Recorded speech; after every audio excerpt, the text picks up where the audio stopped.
चलो चलो चलो चलो चलो चलो चलो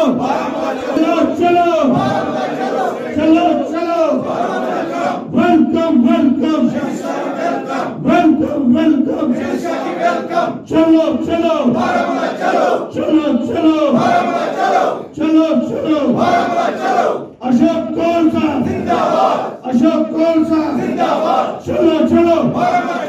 आज बांडीपुरा हमारे ऑफिस में एक मीटिंग यहाँ हमने की है। इस मीटिंग में दो तीन टॉपिक्स हमने आज डिस्कशन में लाए हैं। पहला टॉपिक हमारा था कि ये जो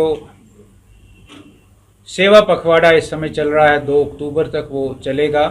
17 सितंबर प्रधानमंत्री नरेंद्र मोदी जी के जन्मदिन से लेकर और 2 अक्टूबर तक ये फोर्टनाइट सेवा का ये चलेगा।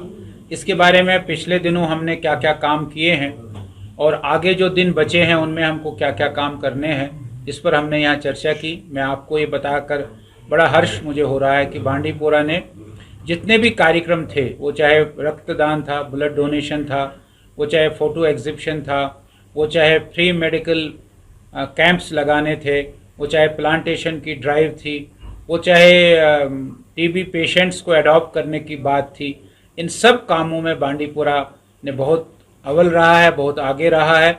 ये सुनकर मुझे बड़ी प्रसन्नता हुई आज यहाँ अपने कार्यकर्ताओं के बीच में। जो इलेक्टोरल प्रोसेस शुरू हुई है, इलेक्शन कमीशन ऑफ इंडिया ने और यहाँ के इलेक्टोरल ऑफिसर ने जो इलेक्टोरल प्रोसेस शुरू की है, draft electoral rolls, draft voter list उन्हें दिए हैं। उन ड्राफ्ट वोटर लिस्टों पर BLO और हमारे कार्यकर्ता काम कर रहे हैं। हर पार्टी के BLA 2 होता है, BLA 1 होता है, वो काम कर रहे हैं। उसका भी हमने आज यहाँ जायज़ा लिया है और अपने कार्यकर्ताओं को ये कहा है कि 25 अक्टूबर तक इसका समय है। इस 25 अक्टूबर तक इसको बढ़ चढ़ कर करें और अधिक से अधिक नए वोटर, ये यहाँ जो वोटर हैं उनको बनाएं। इस प्रकार की बात हमने की।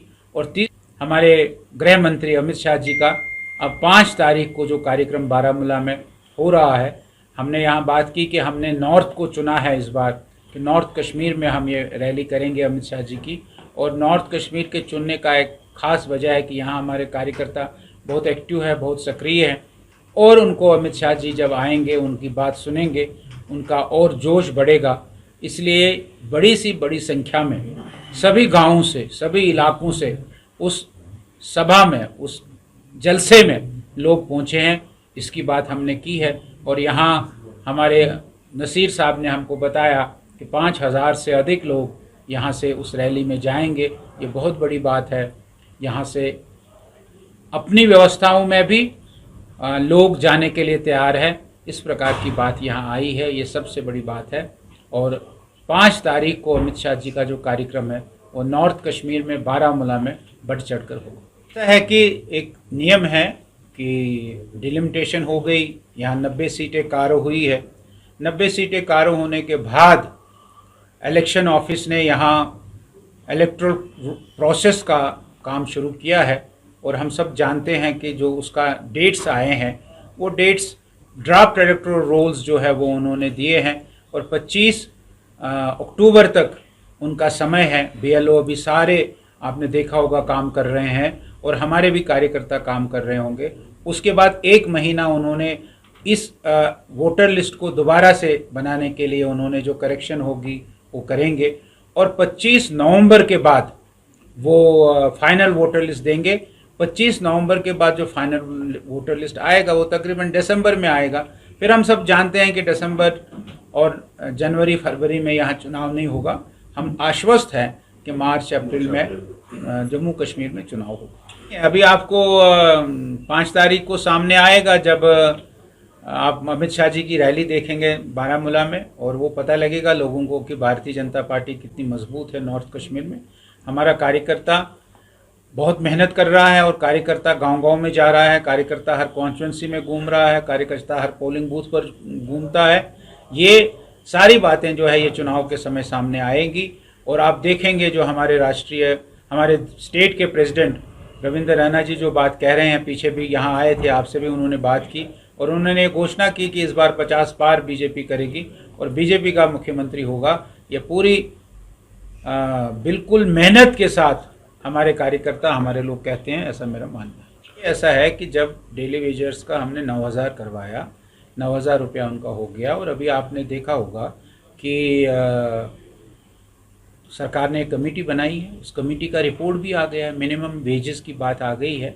उन मिनिमम वेजेस से आपने देखा होगा, उसका जब आप अनुमान लगाएंगे तो अच्छी खासी रकम जो है एक डेली वेजर को मिलेगी। ये अब क्या है कि अनेक प्रकार के पुरानी सरकारों ने डेली वेजर्स लगाए थे। हमारी सरकार जो कोलिशन की सरकार है, उस समय एक भी हमने डेली वेजर नहीं लगाया है, लेकिन पुरानी सरकारों ने इतनी बड़ी धांधलियां करके डेली वेजर्स लगाए थे, और वो डेली वेजर पता नहीं लगता है। अस्पताल में है तो हॉस्पिटल डेवलपमेंट फंड, HDF के डेली वेजर्स अब कितने हैं, क्या है, लेकिन जो एक आंकड़ा सरकार के पास है, जिनको 9,000 रुपये मिलते हैं, जिनको सरकार ने अभी 9,000 रुपये किए हैं, उनको सरकार मिनिमम वेजेस एक्ट में लाएगी, और उसका ड्राफ्ट रिपोर्ट आया है। गवर्नर साहब अभी आएंगे, गवर्नर साहब उस रिपोर्ट को देखेंगे। हमारी एडमिनिस्ट्रेटिव कमेटी जम्मू कश्मीर की बैठकर डेली वेजर्स का जो मसला है वो बहुत जल्दी ही हल होने